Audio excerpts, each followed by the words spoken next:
saya punya solusi yang paling jitu untuk menghalangi dan membunuh Muhammad agar dia tidak jadi hijrah ke Madinah. Mereka sepakat. Apa kira-kira usulannya? Kita kumpulkan semua pendekar-pendekar, jawara-jawara, preman-preman, ahli-ahli panah, ahli tombak, ahli pedang, ya, untuk membunuh Muhammad rame-rame. Ya, sehingga ketika Muhammad terbunuh, dari sekian kabilah Bani Hashim nggak akan bisa menuntut. Kenapa? Karena nggak ada yang jelas siapa pembunuh Muhammad. Ini rencana iblis, saudara. Akhirnya mereka setuju, sepakat untuk mengambil masing-masing daripada kabilah tersebut tukang-tukang jago daripada membunuhnya, memanahnya, menombaknya, dan sebagainya. Dikumpulkan semua preman-preman mereka, Pak, yang benar-benar punya keahlian. Alhamdulillah, puji syukur atas nikmat karunia Allah berikan kepada kita. Dengan izinnya kita dipertemukan kembali dengan tahun baru Islam Hijriyah, yaitu 1445 Hijriyah. Alhamdulillah, berjumpa dalam keadaan sehat walafiat, dalam keadaan panjang umur, dalam keadaan beribadah. Mudah-mudahan bisa istiqomah sampai akhir hayat kita. Mudah-mudahan diakhirkan hayat kita dalam keadaan husnul khatimah. Amin ya rabbal.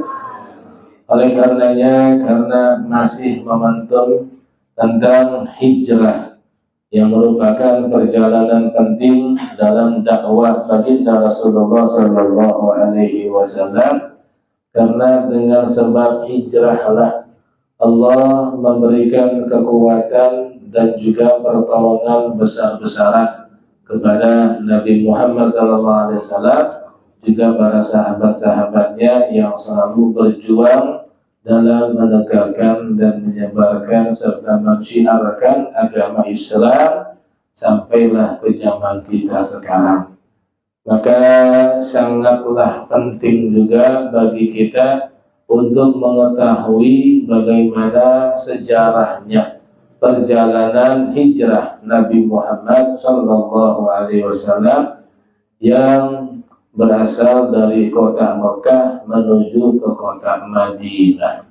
Sebab kalau kita lihat dalam sejarah Islam itu, Nabi dalam perintah hijrah ini ada 3 kali perintah hijrah. Yang pertama ke Habasyah, yang kedua ke Taif, yang ketiga ke kota Madinah Al-Munawwarah. Yang kita sedikit bahas melalui pengajian kita ini adalah hijrah yang menuju ke Madinah, karena disitulah Allah memberikan pertolongan. Ma'asyiral muslimin jamaah rahimakumullah, perjalanan hijrah Nabi kita Muhammad SAW tentu bukan hanya semata-mata dari keinginan Nabi, bukan hanya semata-mata dari hawa nafsu Nabi, tidak. Yang perlu kita ketahui, hijrah ini semata-mata adalah perintah Allah Subhanahu wa Ta'ala kepada Nabi kita Muhammad SAW, yang mana Nabi juga bermohon kepada Allah melihat kondisi para sahabat-sahabatnya yang semakin hari semakin tertekan, semakin hari semakin tersiksa, semakin hari semakin terancam nyawa mereka kalau mereka tetap tinggal di kota Mekah Al-Mukarramah. Sehingga karena bentuk perhatian Nabi, karena bentuk kasih sayang Nabi, karena bentuk daripada cintanya Nabi kepada umatnya, kepada para sahabat-sahabatnya, terutama dari kalangan kaum-kaum du'afa, Nabi tidak tega melihat mereka disiksa, dibunuh, diancam, disakiti, dihina, dan sebagainya. Sehingga beliau mohon kepada Allah Subhanahu wa Ta'ala agar dirinya dan para sahabatnya diizinkan oleh Allah untuk meninggalkan kota Mekah menuju ke kota Madinah Al-Munawwarah. Lalu kenapa tujuan hijrah Nabi ke kota Madinah yang terakhir ini? Karena berangsur dalam jangka kurang lebih 3 tahun atau 2 tahun setengah, yang mana setiap musim haji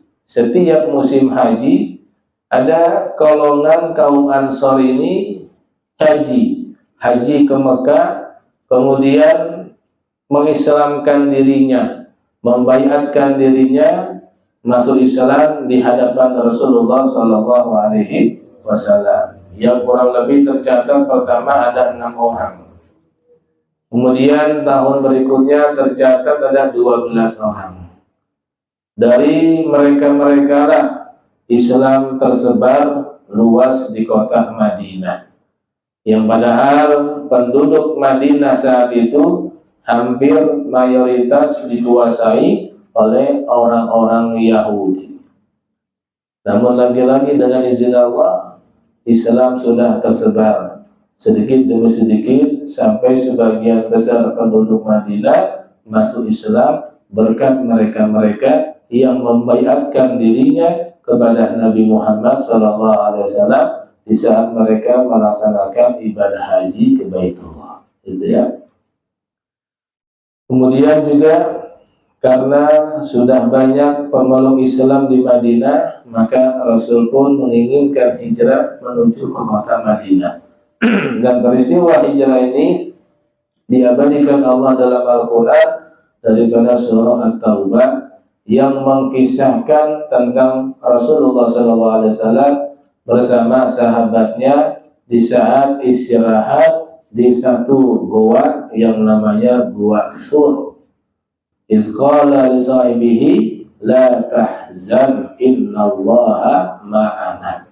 Ini ayat dalam Al-Quran surah At-Taubah yang mengkisahkan tentang perjalanan hijrahnya Nabi Muhammad Sallallahu Alaihi Wasallam. Nah, mulailah daripada perjalanan hijrahnya Nabi yang saya singkat dengan sesingkat-singkatnya karena sangat panjang kalau kita bahas secara detail. Yang pertama, ketika baginda Rasul Sallallahu Alaihi Wasallam mendapat perintah dari Allah untuk hijrah meninggalkan kota Mekah, walaupun dengan berat hati beliau meninggalkan kota Mekah. Yang pertama sebagai tempat kelahiran beliau. Yang kedua, beliau sangat senang apabila beribadah menatap Ka'bah. Ya. Kemudian yang ketiga, beliau merasa sedih juga karena meninggalkan daripada Sayyidah Khadijah yang sudah meninggal dunia, seorang istri yang menemani beliau semasa dakwah di kota Mekah. Nah, disitulah beliau merasa berat, namun karena ini merupakan perintah Allah dan Allah abadikan ketaatan baginda Rasul kepada Allah Subhanahu wa taala. Di antaranya Allah mengatakan wa ma yantiqu 'anil hawa in huwa illa wahyu yuha. Nabi tidak pernah berkata, berbuat, bersikap dari hawa nafsunya, melainkan semata-mata wahyu dari Allah Subhanahu wa taala. Jadi murni apa yang dilakukan Nabi itu merupakan wahyu langsung dari Allah Subhanahu wa taala. Maka berapa banyak para sahabat-sahabat ketika mereka merasa tertekan dengan kondisi musuh-musuhnya yang semakin jahat, yang semakin zalim, padahal mereka sudah memiliki kekuatan untuk melawan orang-orang kafir, terutama daripada desakan Sayyidina Umar ibn Khattab. Kata Sayyidina Umar, ya Rasulullah, kenapa kita diam saja? Padahal kita sudah punya kekuatan, padahal kita sudah punya kemampuan untuk melawan mereka, orang-orang kafir. Lalu kenapa kita masih diam saja, ditindas oleh mereka, dihina, dizalimi, dijahati, dicurangi oleh mereka? Nabi hanya terdiam dan tersenyum. Karena Nabi tahu, Nabi tidak akan melangkah, tidak akan berbuat kecuali wahyu dari Allah Subhanahu wa taala. Inilah bentuk ketaatan Nabi kita Muhammad SAW kepada Allah yang benar-benar mengabdikan, menghambakan dirinya kepada Allah Subhanahu wa taala. Sebab itulah Allah memberikan julukan yang sangat tinggi kepada Nabi sebagai Rasuluhu wa Abduhu, sebagai utusannya dan juga hambanya. Kalimat hamba itulah diabadikan Allah dalam Al-Quran awal daripada surah Bani Israil. Subhanalladzi asra bi'abdihi. Maha suci Allah yang telah memberangkatkan hambanya. Disitulah Allah memanggil Nabi Muhammad dengan kalimat bi'abdihi, dengan hambanya. Ini merupakan julukan yang Allah berikan khusus kepada Nabi Muhammad sallallahu alaihi wasallam. Singkatnya, ketika Nabi sudah diizinkan oleh Allah untuk hijrah meninggalkan kota Mekah yang ditemani oleh sahabatnya Sayyidina Abu Bakar As-Siddiq radhiyallahu anhu, maka sebelum beliau memiliki rencana hijrah, ternyata keinginan tersebut sudah terbocorkan. Maka orang-orang kafir Quraisy, mereka sangat berhati-hati dan tidak menginginkan Nabi meninggalkan kota Mekah. Mereka tahu kalau Nabi hijrah ke Madinah, pasti Muhammad ini memiliki kekuatan yang sangat dahsyat untuk melawan kita yang selalu memusuhi dan juga yang membunuh para sahabat-sahabatnya. Akhirnya sebelum malam, orang-orang kafir mereka bermusyawarah mengumpulkan berbagai macam kabilah-kabilah dari kota Mekah dan sekitarnya untuk merencanakan menghalangi bahkan membunuh daripada Nabi Muhammad sallallahu alaihi wasallam. Ini yang perlu kita ketahui, Pak. Jadi Nabi itu hijrahnya tidak seperti apa yang kita gambarkan, cuman jalan doang begitu. Ya, cuman hanya meninggalkan kota Mekah menuju kota Madinah tanpa halangan, tanpa rintangan, tidak. Ternyata luar biasa perjuangan Nabi kita Muhammad sallallahu alaihi wasallam, yang ini merupakan pelajaran yang penting buat kita dalam menjalankan syariat Nabi Muhammad sallallahu alaihi wasallam. Singkatnya, mereka orang kafir bermusyawarah bagaimana caranya kita menghalangi Muhammad agar Muhammad tidak berhasil hijrah. Kalau perlu kita bunuh. Namun mereka bingung. Kalau kita membunuh Muhammad, ini bahasa mereka ya, Muhammad saja. Kalau kita membunuh Muhammad dengan satu kabilah, dua kabilah, kita akan diserang habis oleh keluarga besarnya Muhammad yang terdiri dari Bani Hashim dan Bani Muthalib. Sebab kedua kabilah inilah, Bani Hashim, Bani Muthalib, merupakan kabilah yang terbesar, terkuat, disegani, dihormati di kota Mekah. Maka nggak ada yang berani berurusan dengan dua kabilah ini, Bani Hashim dan Bani Muthalib. Ini keluarga besar Nabi Muhammad SAW.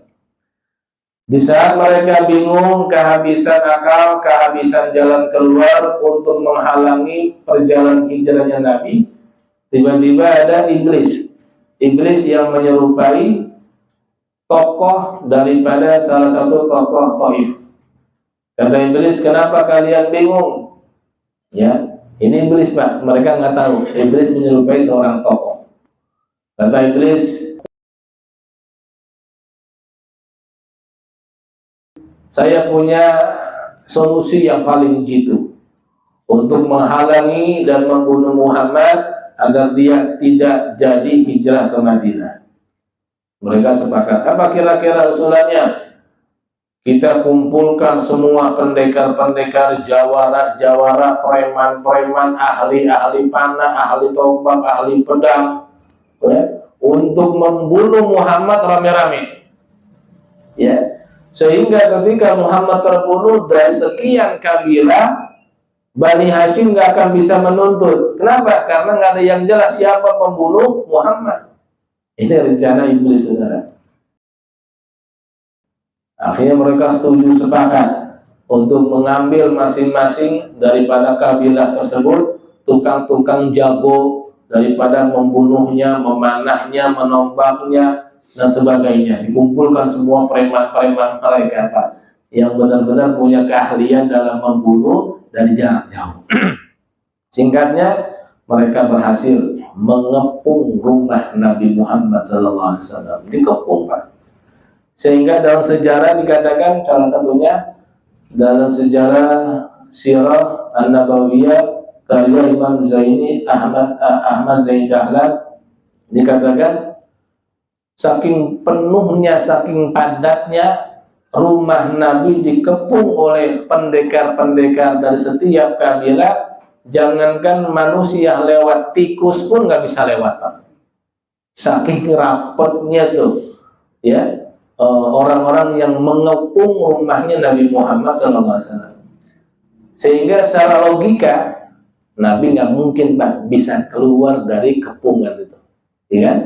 Secara logika nih, Pak, nggak mungkin Nabi bisa keluar dari kepungan orang-orang yang sudah siap membantai Nabi Muhammad SAW dengan panahnya, dengan tombaknya, dengan pedangnya, dengan berbagai macam kekuatan mereka. Bayangin, Nabi dikepung rumahnya, Pak.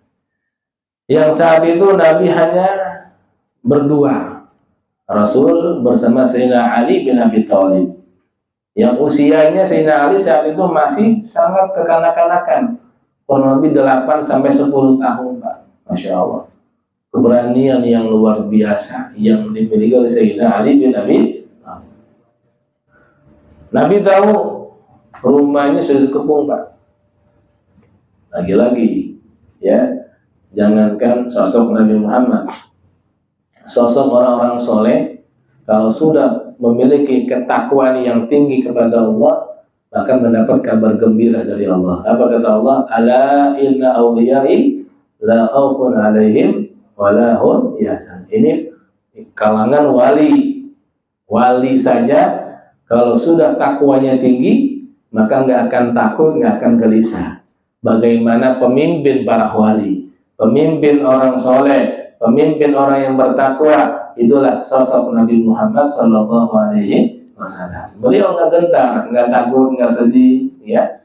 Walaupun beliau tahu rumahnya sudah dikepung habis-habisan oleh orang-orang kafir, lagi-lagi beliau sebelum meninggalkan rumahnya berkata kepada Sayyidina Ali untuk tidur di tempat tidurnya beliau seperti biasa sambil selimutan dengan sorbannya Nabi Muhammad SAW. Padahal saat itu taruhannya nyawa, Pak, ya kan? Sayyidina Ali nggak disuruh sembarang tidur agar orang kafir Quraisy menyangka Nabi masih tidur di ranjangnya. Nah, kira-kira ya, agar orang kafir menyangka ketika mereka ngintip jendela melihat Nabi masih tidur, padahal yang tidur Sayyidina Ali. Maka disitulah Nabi membaca satu ayat yang terdapat surah Yasin. Wa ja'alna min baini aydihim sadda wa min khalfihim sadda fa aghshaynahum fahum la yubsirun. Nabi baca itu, Pak. Agar apa? Agar Allah turunkan perlindungan sekeliling Nabi dengan penjagaan-penjagaan malaikat-malaikatnya, sehingga ketika Nabi keluar, fahum la yubsirun, mereka dibutakan matanya oleh Allah dan nggak ada yang bisa melihat Nabi keluar dari rumah. Ini ya, ini ayat boleh juga, Pak, kita amalin, kata guru saya gitu ya. Ini ayat boleh kita amalin kalau seandainya kepepet banget ini, kepepet banget, tapi nggak ada unsur sengaja. Itu lagi jalan ada razia polisi, ada razia polisi. Waduh, pakai baju koko, sarung lah gitu ya, nggak bawa surat-surat kan, itu boleh tuh, Pak, amalin ayat tuh, Pak. Oh, jangan min baina ini sadda wa min khalfihim sadda fa aghshaynahum fahum la yubsirun. Itu insyaallah, Pak, walaupun polisi banyak nggak bakal ngelihat kita, Pak. Bener ini ya, saya ijazahin deh. Yang penting nggak sengaja gitu ya, kita lagi ada hajat buru-buru gitu ya, itu boleh kita amalin, karena minta sama Allah perlindungan gitu ya. Ada lagi orang yang baca Fatihahnya pakai shin bukan pakai shad, ya harusnya kan ihdinas siratal mustaqim, pakai shad. Ini orang karena nggak bisa shot, shin mulu Ustaz. Ihdinas, ya, itu kan monyong, ihdinas. Kan beda antara pakai shot, siroto, artinya jalan, siroton mustaqim, jalan yang lurus, jalan yang baik, kan begitu. Nah, tapi kalau pakai shin, jadinya syurta, ya Allah tunjukkan saya polisi yang baik. Alhamdulillah, yang ada razia nggak pernah ditilang karena minta polisi yang baik-baik. Ya, baik.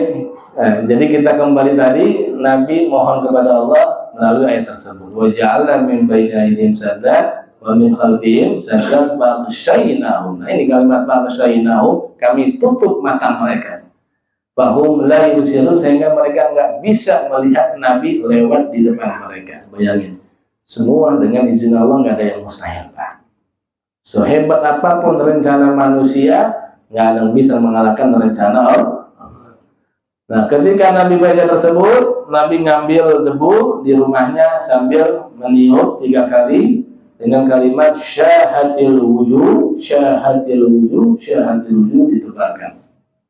Ya, maka kata guru kami Habib Salim bin Abdul Syatiri, setiap debu yang Nabi tebar itu Allah izinkan debu tersebut untuk masuk ke mata mereka semua, Pak. Ribuan orang, Pak, bukan ratus, ribuan orang ngepung rumahnya Nabi. Nabi menebar debu tadi dengan kalimat syahatil wujuh, syahatil wujuh, syahatil wujuh, tebar. Maka setiap debu itu masuk ke mata mereka semua, sehingga di saat itu mereka benar-benar ngantuk yang luar biasa, Pak. Ngantuk yang luar biasa, maka tanpa disadari mereka semua tertidur dengan pulas. Pulas mengata.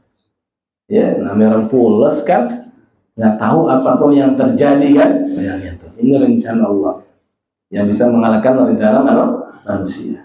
Udah, karena mereka semua tertidur pulas, Nabi dengan tenang, dengan sabar, dengan nyaman, dengan zikir, keluar dari rumahnya tanpa ada halangan sedikit pun. Masya Allah, ya, ini luar biasa pertolongan Allah. Gitu. Nah, kemudian Nabi langsung menuju ke rumah Sayyidina Abu Bakar Siddiq, ya, untuk memberikan kabar bahwa kita siap hijrah malam hari ini dia. Hijrahnya malam, Pak, bukan siang. Nabi hijrahnya malam. Nah, kalau kita lihat semua perjalanan penting Nabi itu terjadi malam hari. Isra Mi'raj malam hari, ya kan?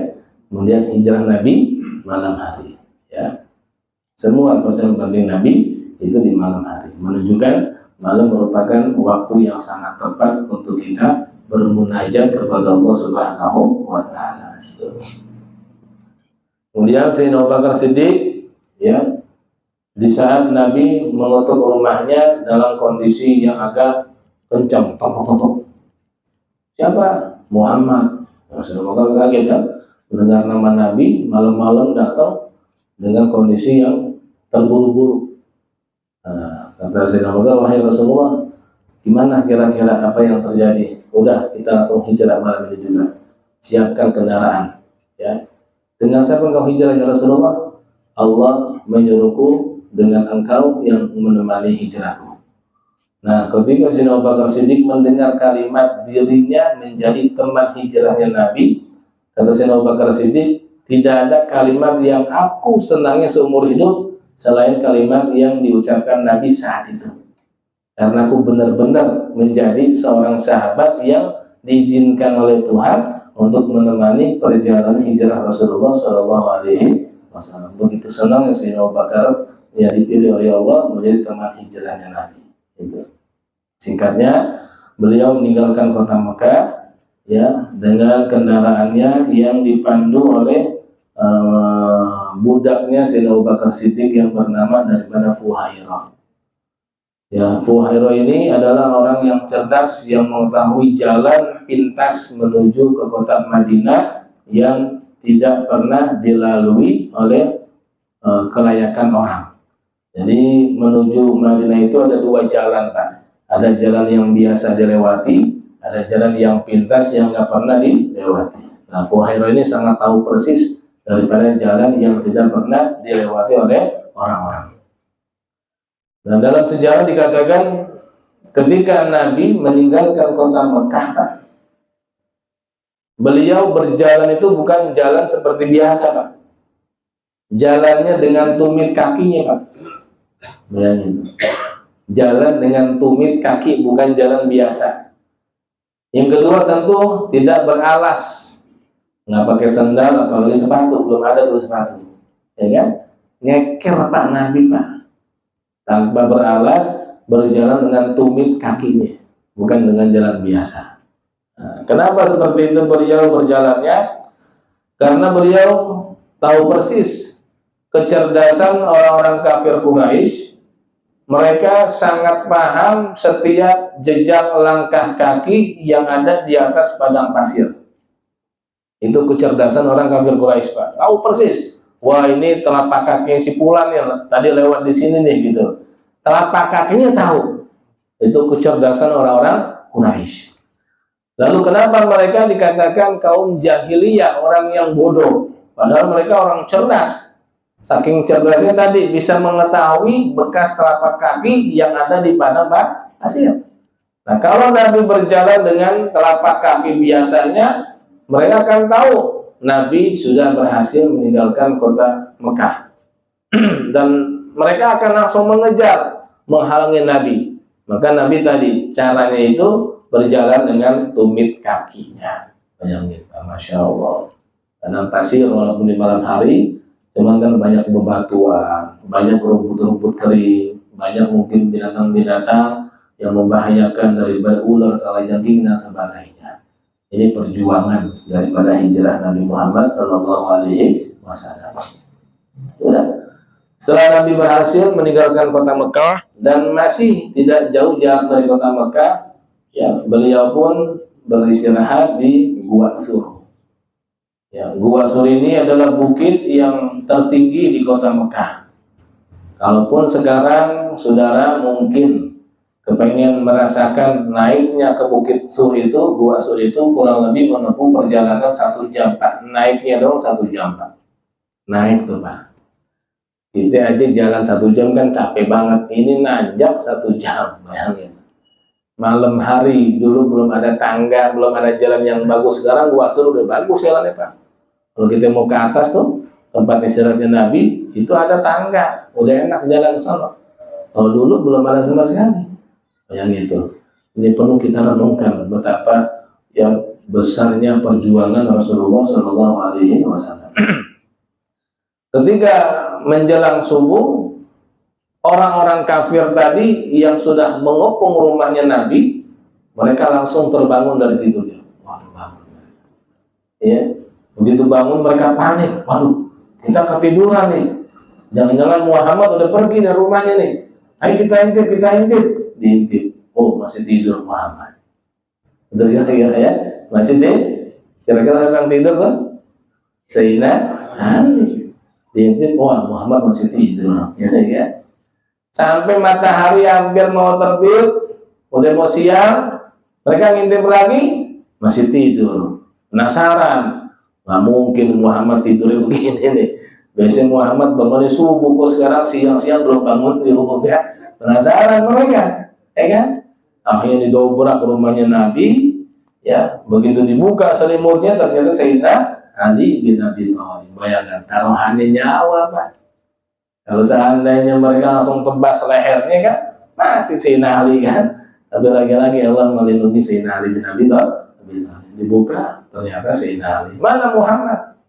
Ya, dengan marahnya mereka karena merasa mereka nggak berhasil menghalangi perjalanan hijrah Rasulullah SAW.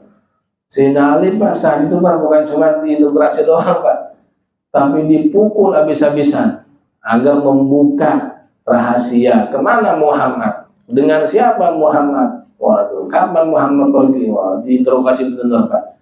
Dipukul Sayyidina Ali, wajahnya sampai bengkak. Masya Allah, perjuangan lagi. Padahal masih bocah, umur 10 tahun, tapi memiliki kekuatan jihad, ya, untuk membela baginda Rasulullah SAW. Singkatnya, beliau Rasulullah SAW dia berhasil istirahat di Gua Sur. Namun lagi-lagi, ya, selama di Gua Sur pun, namanya beliau manusia juga, butuh makanan, butuh minuman, butuh istirahat. Ya. Sehingga Sayyidina Abu Bakar Siddiq memerintahkan kepada putranya yaitu Abdurrahman, ya, saudara kandung daripada Sayyidah Aisyah dan juga daripada saudaranya yang selalu menemani beliau selama di Gua Sur. Kemudian setiap malam itu saudara Sayyidah Aisyah itu selalu mengantar makanan minuman, membawa dalam kondisi hamil, perempuan hamil tua, ya, itu Sayyidah Asma binti Abu Bakar Siddiq. Sayyidah Asma putrinya Sayyidina Abu Bakar Siddiq dalam keadaan hamil tua 8 bulan kandungan itu membawa makanan minuman naik ke atas gunung. Banyak itu, kita bisa bayangkan seorang perempuan yang lagi hamil tua bawa makanan minuman di malam hari sambil sembunyi-sembunyi agar tidak diketahui oleh orang-orang kafir Mekah. Itu bermalam, Pak, kurang lebih sampai 5 malam membawa makanan ke atas gunung. Setiap beliau ingin membawa makanan, beliau bingung bawanya. Akhirnya karena lagi hamil, beliau membelah kain jadi 2 sehingga bisa bawa kanan dan kiri. Nah, maka beliau dapat julukan dari Nabi, wanita zinnitaqaini, yaitu wanita yang memiliki 2 lembar kain. 1 kain untuk makanan, 1 untuk minuman. Ini perjuangan Sayyidah Asma binti Abu Bakar Siddiq radhiyallahu anha yang ditemani oleh saudara kandungnya Sayyidina Abdurrahman bin Abu Bakar Siddiq. Namun lagi-lagi karena kecerdasan orang kafir ini, mereka tidak rela banget Nabi berhasil hijrah meninggalkan kota Mekah. Akhirnya mereka tetap meneliti setiap telapak kaki, baik setengah maupun sempurna telapak kakinya diteliti benar-benar. Ternyata ketahuan juga, Pak, oleh orang kafir Quraisy bahwa Nabi sudah berada di atas Gua Sur. Wah, ini jangan-jangan jejaknya Muhammad. Ayo kita naik, Pak. Oh, naik, Pak. Unta, kuda, naik semua ke atas Gua Sur. Ya. Akhirnya Abu Bakar Siddiq benar-benar ketakutan yang luar biasa. Ya Allah, gimana ya Rasulullah? Akhirnya kita ketahuan juga nih langkah kita. Apa kata Rasul? Ya izqali sawbihi, ketika berkata kepada sahabatnya, la tahzan, innallaha ma'ana. Ayo Bakar, jangan takut, ya, jangan sedih, jangan gelisah, Allah bersama kita. Nah, ini ya, ungkapan yang luar biasa membuat Sayyidina Abu Bakar benar-benar tenang kembali. Udah, padahal kata Sayyidina Abu Bakar, seandainya mereka ngelonglong begitu ketahuan, ya. Tapi lagi-lagi pertolongan Allah datang dengan tiba-tiba di saat yang genting. Apa itu pertolongannya? Ternyata mulut goa itu Allah tutup dengan sarang laba-laba, dengan sarang burung, yang kemungkinan besar orang kafir menyangka seandainya Muhammad masuk ke lubang goa itu, ini pasti akan hancur sarang laba-laba dan sarang burung ini. Tapi ternyata ini sarang laba-laba, sarang burung masih utuh, masih bagus, nggak hancur sama sekali. Nggak mungkin Muhammad di dalam goa ini. Lagi-lagi Allah punya rencana. Padahal begitu ke Sayyidina Abu Bakar Siddiq. Seandainya mereka ngomong aja, Pak, ngomong gitu, udah ketahuan tuh. Diambil Nabi, dibunuh, dibantai. Tapi lagi-lagi Allah punya rencana yang lebih indah daripada rencana manusia. Ya. Singkatnya, intinya Allah selamatkan Nabi, Allah selamatkan Sayyidina Abu Bakar Siddiq, Allah selamatkan perjalanan Nabi. Selesai, beliau turun lagi ke Gua Sur melanjutkan perjalanan ke kota Madinah. Beliau berjalan dari Mekah ke Madinah kurang lebih 8 hari 7 malam. Hampir seminggu, Pak, perjalanan. Ya, jalan kaki, bekal sedikit. Sehingga ketika beliau mampir di perkampungan yang di situ ada wanita yang begitu soleha dan cinta kepada Nabi, tapi dia nggak tahu itu Nabi. Ini cuma dengar doang ada seorang Nabi dari Mekah, ya, yang lahir di Mekah, kemudian akan hijrah ke Madinah. Dia cuma tahu itu doang, Pak. Cuman wajahnya Nabi dia nggak tahu. Sehingga suatu hari ketika Nabi berjalan hijrah tadi mampir ke tendanya beliau. Ketika itu Nabi memohon untuk diberikan susu kambingnya. Kata Sayyidah Ummu Ma'bad, namanya Ummu Ma'bad, wahai seorang pemuda, bukan saya nggak mau ngasih susu kambing saya. Kamu bisa lihat tuh kambing saya tuh pada kurus-kurus semua. Ada yang sakit, ada yang kurus, pokoknya nggak ada susunya lah. Kata Nabi, baik kalau gitu izinkan saya untuk ya meres susu kambing ini. Oh silakan kalau Anda bisa gitu. Nah, itu Pak, begitu Nabi pegang tuh kambing langsung Pak, mukjizat Nabi itu kambing langsung kuku. Kemudian mohon air susu banyak banget, Nabi meres sampai tuh wadah-wadah yang dari kosong Pak penuh semua dengan air susu di dalam rumahnya. Ini perempuan geleng-geleng kepala, Masya Allah, ini laki-laki berkah banget. Dia nggak tahu itu adalah Nabi yang dicintainya. Dia nggak tahu Pak, gitu ya. Sampai Nabi kenyang selesai, kemudian ya udah, ini susu buat suami kamu dan keluarga kamu. Udah Nabi meninggalkannya. Itu bukan hanya kambing yang diperasnya Pak, jadi subur, jadi gemuk, semua kambing jadi subur semua. Dengan mukjizat Rasulullah Shallallahu Alaihi Wasallam. Ya. Nah, kemudian selesai, datanglah suaminya. Suami kaget, Bu, ini kambing siapa Bu? Kok pada gemuk-gemuk? Ini kambing kita Pak. Diceritakan, nah, seorang pemuda gini-gini nih, Masya Allah. Ya, seandainya dia Nabi, saya akan beriman kepadanya. Nah ini suami daripada Ummu Ma'bad. Singkatnya dalam perjalanan lagi ada seorang ahli kuda, ahli pemanah, ahli pedang yang bernama Suraqah bin Wa'il. Ya, dia mendengar daripada sayembara orang-orang kafir Mekah, barang siapa yang berhasil membawa bahkan membunuh dan memenggal kepala Muhammad akan mendapatkan ratusan keping emas. Nah, ini Suraqah sambil diam-diam dia pelan-pelan langsung mengambil kudanya mengejar Nabi Muhammad yang sedang perjalanan menuju ke Madinah. Suraqah ternyata berhasil Pak, berhasil berjumpa dengan Rasulullah Shallallahu Alaihi Wasallam. Karena Suraqah memang benar-benar niat pengen membunuh Nabi Muhammad, bahkan pengen membawa jasad Nabi Muhammad agar dia dapat kepingan ratusan emas. Ya, dari jauh dia sudah siap melempar tombaknya Pak, karena dia ahli tombak Pak dengan kudanya. Lagi-lagi datang pertolongan Allah. Ya. Ketika Suraqah ingin melemparkan tombaknya dari belakang Nabi Muhammad, ini ternyata kudanya masuk ke padang pasir dan nggak bisa jalan lagi Pak. Jatuh Suraqah Pak. Ya Suraqah jatuh. Ya, Allah nolongin lagi. Nabi tahu Suraqah ada di belakang. Karena di antara mukjizat Nabi, yara khalfahu kama yara amamahu. Nabi melihat yang di belakang seperti melihat yang di depan. Nabi tahu Suraqah ingin membunuhnya. Nah, tapi ternyata kudanya terperosok masuk ke dalam padang pasir dan Suraqah jatuh langsung dari kudanya, nggak jadi ingin lompat. Kata Nabi, gimana Suraqah? Masih ada niat gak pengen bunuh saya? Enggak Nabi, gagal nggak jadi deh.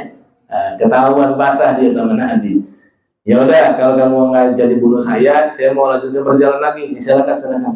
Gitu ya. Nah, ketika Nabi jalan lagi, masih juga Suraqah pengen membunuh Nabi.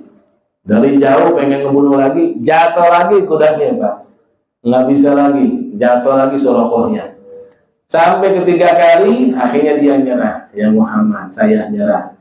Ternyata engkau bukan manusia biasa, engkau utusan Tuhan. Maka aku bersaksi tiada Tuhan selain Allah, bahwa engkau adalah utusan Allah. Suraqah saat itu masuk Islam karena akhlaknya Nabi Muhammad Sallallahu Alaihi Wasallam. Ya, singkatnya Nabi berhasil sampai di perbatasan kota Madinah. Nah, lalu beliau tinggal di situ yang namanya daripada perkampungan Kuba.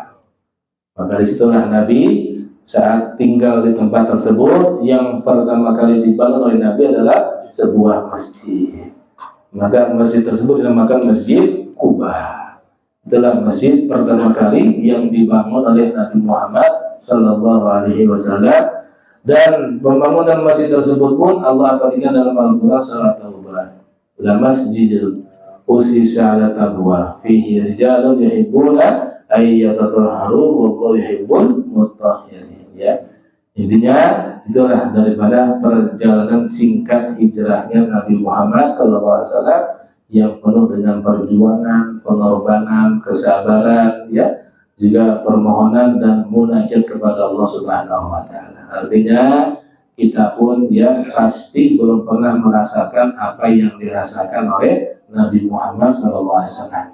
Beliau begitu hebatnya, begitu sabarnya, begitu sayangnya, begitu perhatiannya kepada umatnya Nabi Muhammad. Sampai-sampai bukan hanya di dunia, di akhirat pun beliau benar-benar sayang sama kita semua, Pak. Sampai-sampai ketika umat manusia semua melewati jembatan Shiratal Mustaqim, beliau enggak anteng-anteng di surga, apa enggak.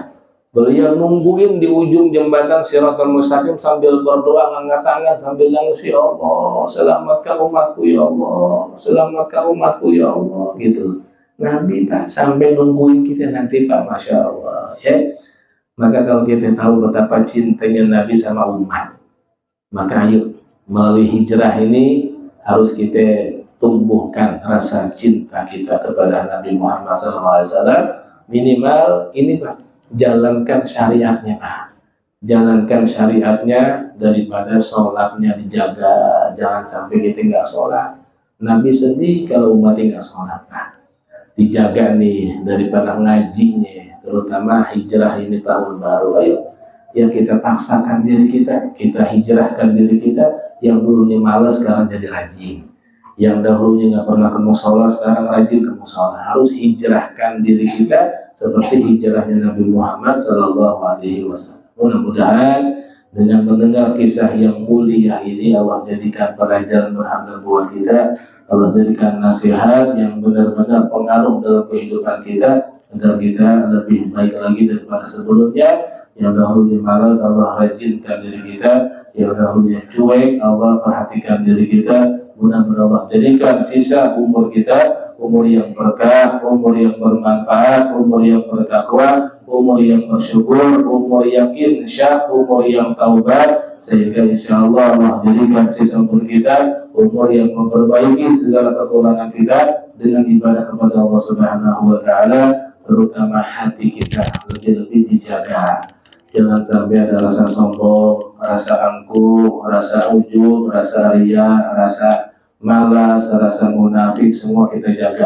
Jangan sampai ada rasa dendam di antara kita. Semoga hati kita benar-benar bersih sampai menghadap Allah, mendapat julukan ya ayyatuhan nafsul mutmainnah, irji'i ila rabbiki radiyatan mardiyah wadkhuli fi ibadi wadkhuli jannati. Al-Fatihah. A'udzu billahi minasyaitonir rajim. Bismillahirrahmanirrahim. Alhamdulillahi rabbil alamin. Arrahmanir rahim. Maliki yaumiddin. Iyyaka na'budu wa iyyaka nasta'in. Ihdinas siratal mustaqim. Siratal ladzina an'amta 'alaihim ghairil maghdubi 'alaihim waladdallin. Bismillahirrahmanirrahim. Alhamdulillahi rabbil alamin. Allahumma shalli wa sallim wa barik ala sayyidina Muhammad wa ala sayyidina Muhammad. Allahumma la tada'lana fi maqamina hadza zamban illa ghafarta wa la hamdan illa farajta wa la 'ayban illa satarta wa la maridan illa syafaita wa la asiran illa yasarta wa la hajatan min hawaiji dunya wal akhirah illa qadaitaha wa yasartaha baraktaha bi rahmatika ya arhamar rahimin. Allahumma arsalna rahman nabiyyin wa hifdzal mursalin wa ilhamal malaikatil muqarrabin. Rabbana atina fid dunya hasanah wa fil akhirati hasanah wa qina adzabannar. Rabbana taqabbal minna innaka antas samiul alim wa tub 'alaina innaka antat tawwabur rahim. Sallallahu alaihi wa sallam Muhammadin wa alihi wasallam. Walhamdulillahi rabbil alamin.